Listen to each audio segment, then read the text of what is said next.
Now we're going to talk about what do you do when you sell that fixed asset. We're going to go back to the truck that we bought. We bought it for $60,000. We had an $18,000 salvage value.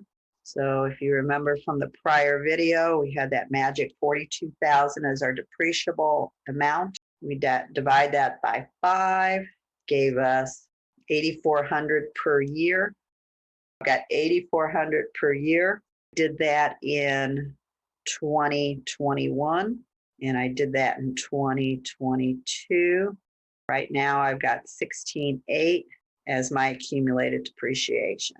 My book value is always, again, that original cost of $60,000, and make sure you go back to the 60. Don't pull that 42 by mistake. Our accumulated depreciation is $16,800. Our book value at this point is $43,200. We got something with a book value of $43,200, and we decide we're going to just go ahead and sell it for $20,000. So when it comes time to sell it, you need to get rid of your truck. And remember, your truck is sitting there at $60,000. We never mess with that historical cost. We also have to get rid of this accumulated depreciation of $16,800. So that's got to go away. Remember, a contra asset account has a credit balance.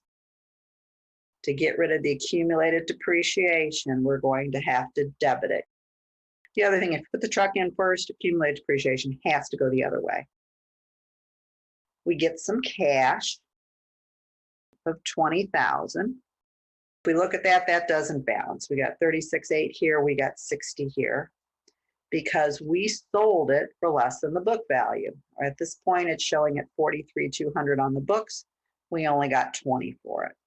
We're going to have loss on sale of truck for whatever number that is.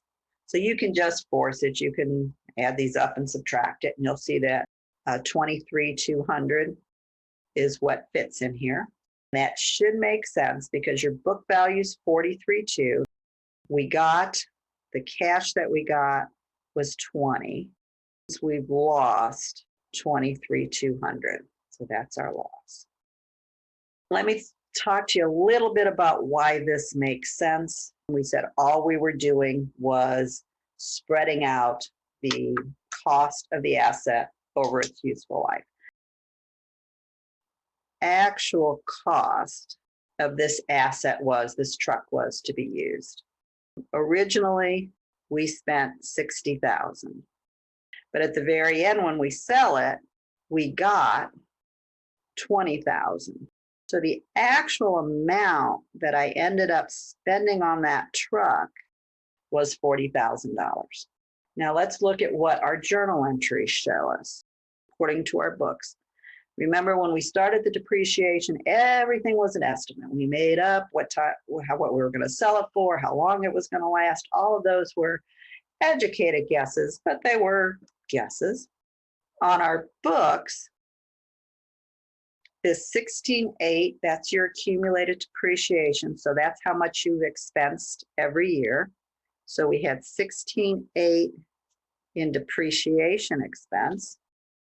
And then over here, we've got this loss of $23,200. We ended up on our books actually expensing that $40,000, and that's not a coincidence. What we're saying, when you buy the asset, you have lots of estimates. When you actually sell it, your journal entries will get you to your actual amounts, will equal your actual. Term you might hear people use is we true it up, meaning that we were using estimates, but when all's said and done, we get the true value of how much of that asset we used. What do we do with these losses? Gains and losses versus revenues and expenses. Gains are another word for revenues. The losses are a type of expense. The reason we use a different word is the gains and losses are for other things rather than our normal business. Normally, we use revenues and expenses for our normal business. Do gains and losses for the other things. On our income statement, these come after the operating income. Let's take that same truck. Now we're going to go ahead and sell it for $50,000 cash, and you probably can figure out what's going to happen. Still got to get rid of your truck for 60. Our accumulated depreciation hasn't changed, 16.8, but now our cash is for 50. This is 66.8, that's 60. I need another 6,800 over here. It's on a credit side. Remember, debits are expenses, credits increase revenues. This becomes a gain. We have a gain here, that's revenue, it's a credit, makes sense. We just go back to our book value was 43.2. If we get 50,000 for it, 50 minus the book value of 43.2 is the 6,800. Just to double check this true up thing, in this one, the actual amount we spent on the truck was 60, but we sold it for 50. So really, we only used up $10,000 worth of it. If I look at my expenses, I expensed the 16.8, but I have some revenue, 68. Lo and behold, it shows that really I've only used up 10,000. What if we don't do everything on January 1st? What if we sell this asset on June 1st? Well, if you remember when we bought the asset midway through, we did a partial year of depreciation. I'm going to do the same thing here. I'm going to sell it on June 1st. So the first thing you've got to do is you need to update your accumulated depreciation. January, February, March, April, and all of May. So I've got 5 months worth times my 8,400, $3,500. I'm going to, before you sell it, you've got to make one more journal entry, and that's to update your accumulated depreciation. So remember that entry is always depreciation expense, accumulated depreciation for the 3,500. Once you make that journal entry, the other two are exactly the same, except you have to remember you've updated your accumulated depreciation. Accumulated depreciation was 16.8, and I just slammed in another 3,500. So that's my new accumulated depreciation. So your new book value, I've got 60,000 minus 2,300. So my new book value is 39,700.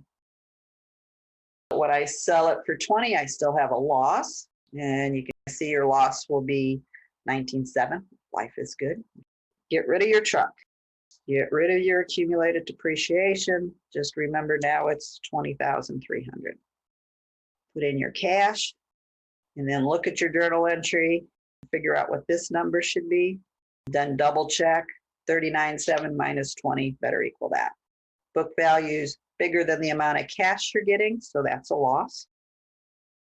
And then just to make our life complete, we'll do the same one. Let's say we sell the truck for 50, truck 60, accumulated depreciation, 20,300.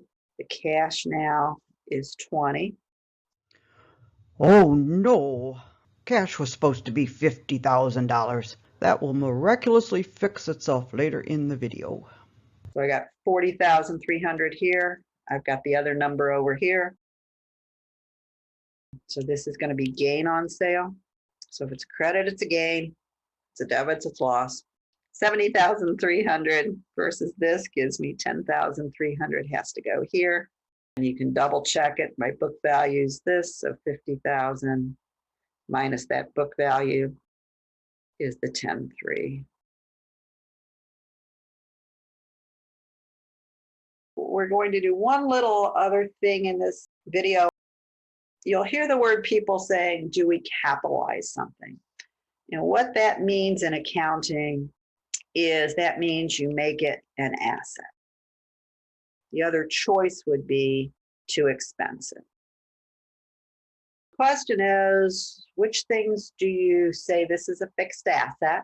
In which things do you say, we're just going to expense it?